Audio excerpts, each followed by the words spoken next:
اپنے مشن کی عظمت کے احساس تفاخر نے اس کے رگوں پہ میں بجلن اڑا دی تھی۔ وہ بے نام سا خوف جس نے چند لمحے کے لیے اس پر طاری ہو کر اسے الجھن میں ڈال دیا تھا اب کفور ہو چکا تھا۔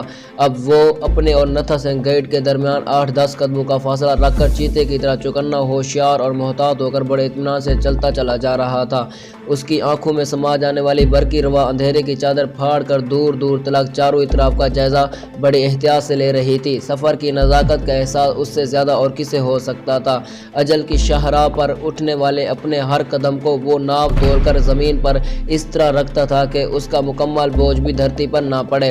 نتھا سنگھ اس کے آگے چکنے ہرن کی طرح چوکریاں بھر رہا تھا۔ کبھی کبھی وہ رک کر ایک نظر موڑ کر اس کی طرف دیکھ کر اپنا اطمینان کر لیتا۔ انہیں 10-15 میل تک پیدل راستہ طے کرنا تھا۔ اس کے اندازے کے مطابق ان لوگوں نے بمشکل 3-4 میل کا راستہ ہی طے کیا تھا کہ نتھا سنگھ زمین پر بیٹھ گیا۔ یہ اس بات کا اشارہ تھا کہ خان رک جائے۔ وہ اس سے کسی معاملے میں مشاورت کرنا چاہتا تھا۔ خان فوراً جھک گیا اور جھکا ہی اس کے نزدیک آ کر اس کے قریباً ساتھ لگ کر بیٹھ گیا۔ اس نے خان کے کاندھے پر ہاتھ رکھ کر سامنے کی سمت اشارہ کیا۔ بہت دور اس کی انگلیوں کی سیدھ میں کبھی کبھی کوئی شعلے یا چنگاریاں پھوٹتے ہوئے دکھائی دے رہی تھی۔ آسمان پر کہیں کہیں اکا دکا تارا بھی جھلملاتا ہوا نظر آنے لگا تھا۔ بادل اب پھٹ کر ٹکڑیوں کی شکل میں پھیل رہا تھا، لیکن چاند کو بہرحال انہوں نے اپنے دامن میں چھپا رکھا تھا۔ کیا ہے یہ؟ خان نے اس کے کان میں سرگوشی کی۔ سامنے ڈھولن وال گاؤں ہے، یہاں سے قریباً 1.25 کلومیٹر دور۔ نتھا سنگھ بولا، لوگ شاید دیوالی منا رہے ہیں، ہم دوسرا راستہ اختیار کر لیتے ہیں۔ خان نے اپنی رائے پیش کی۔ نہیں، نتھا سنگھ نے اس کی طرف جھکا، سب سے محفوظ راستہ یہی ہے۔ دیوالی کی وجہ سے دوسری طرف اسپیشل ناکے بھی لگ سکتے ہیں۔ وہ لوگ جانتے ہیں کہ آج بہت سے لوگ بارڈر توڑیں گے۔ پھر کیا کیا جائے؟ میرا خیال ہے کہ سامنے کھیت میں بیٹھ کر تھوڑی دیر انتظار کرتے ہیں۔ ٹھیک ہے۔ نتھا سنگھ کے ساتھ وہ ابھی کسی معاملے پر بحث کرنے کی پوزیشن میں نہیں تھا۔ نتھا سنگھ اٹھ کھڑا ہو گیا جبکہ خان اپنی جگہ بیٹھا رہا۔ نتھا سنگھ بڑے محتاط قدموں پر چلتا ہوا اس کھیت تک پہنچا جسے ان دونوں کی جائے پناہ بننا تھا۔ اندر گھس کر اس نے حالات کا بے نظر عمیق جائزہ لیا اور ایک کنج عافیت تاڑنے کے بعد واپس خان کے پاس پہنچ گیا۔ خان سے کچھ فاصلے ہی پر رک کر اس نے ہاتھوں کے مخصوص اشارے سے اسے محفوظ سگنل دیا اور قریب آنے کا اشارہ کیا۔ عابد خان دبے قدموں پر چلتا ہوا اس کے پاس پہنچ گیا۔ پھر وہ نتھا سنگھ کے تعاقب میں کھیت میں گھس گئے۔